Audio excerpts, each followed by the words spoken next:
Step 1, at a height, non-dominant hand, no blindfold, no ear plugs, no numb hand. 30 seconds, starting now.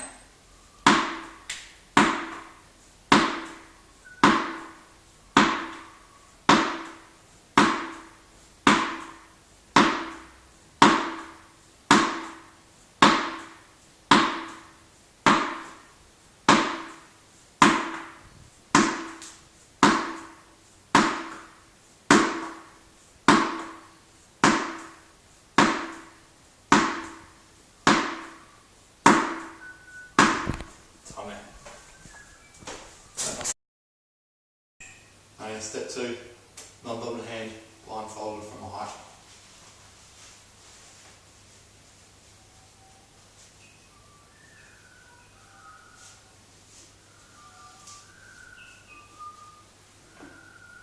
Timing.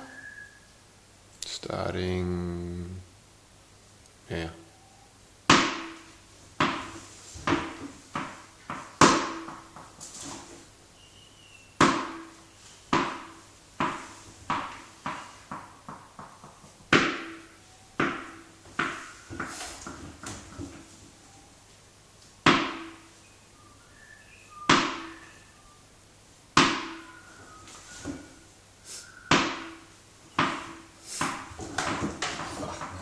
Alright, that's half. Don't. Step 3, blindfolded, non-dominant hand, and earplug.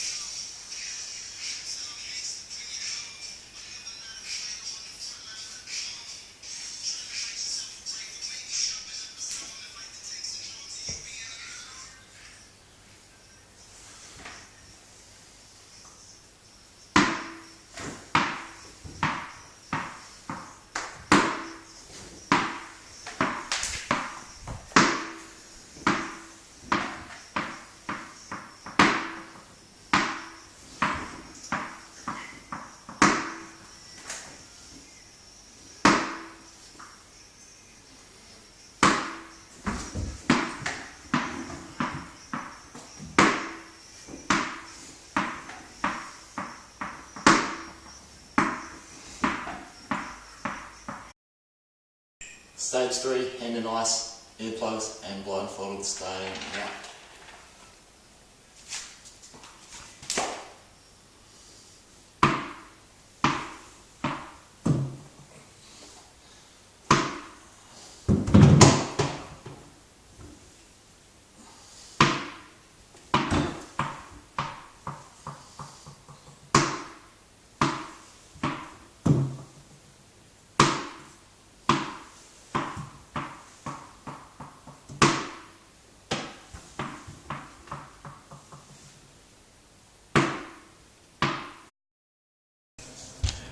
Question 1. How was your performance affected by sensory deprivation? Were the results you experienced typical of results in previous investigations? Performance was affected in a negative way with a major decrease in success rate with catching the ball. The results were expected due to a lack of sensory advice from the eyes, ears and hands, so sight, hearing and touch were absent in different stages of the experiment, increase in difficulty and decreasing performance. This is all predicted and will be elaborated on in the written piece. Question 2.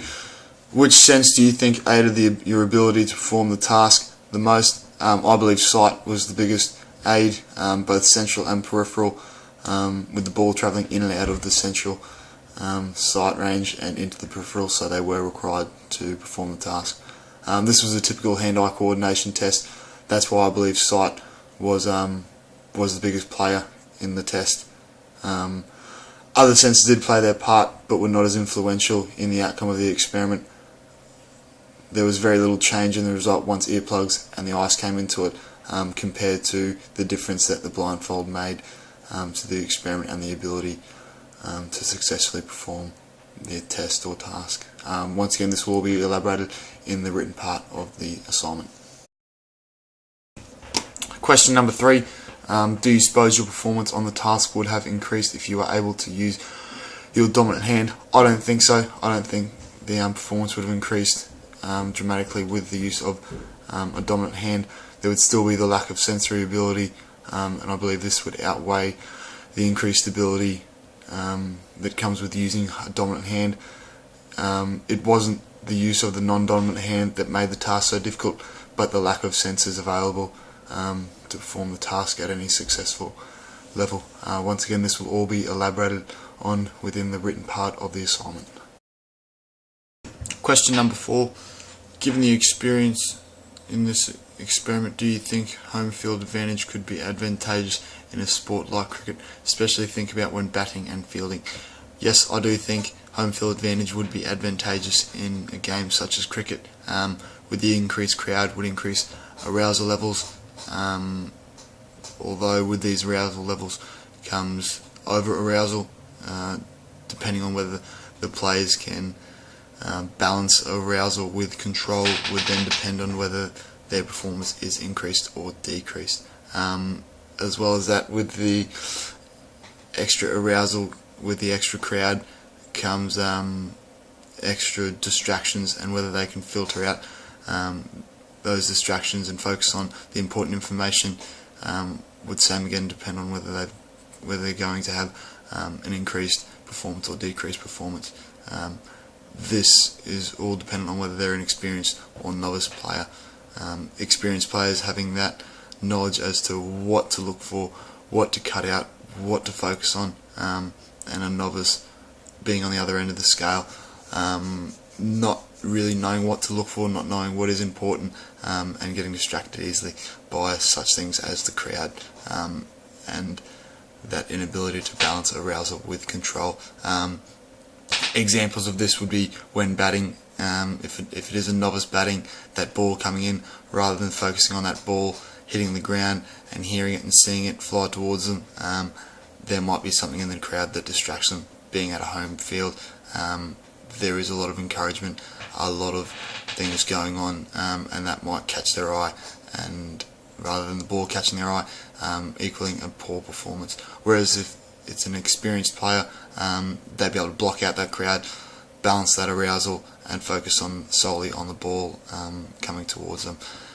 In the fielding position, same again, if they are out down on the boundary line and that ball is coming towards them with the crowd behind them, a lot going on, novice player may be distracted by the happenings behind them in the crowd, and that arousal level may peak and equate in a decreased performance, where an experienced player would be able to filter out that distraction, balance their arousal, and more than likely have a better performance than the novice player in that specific task.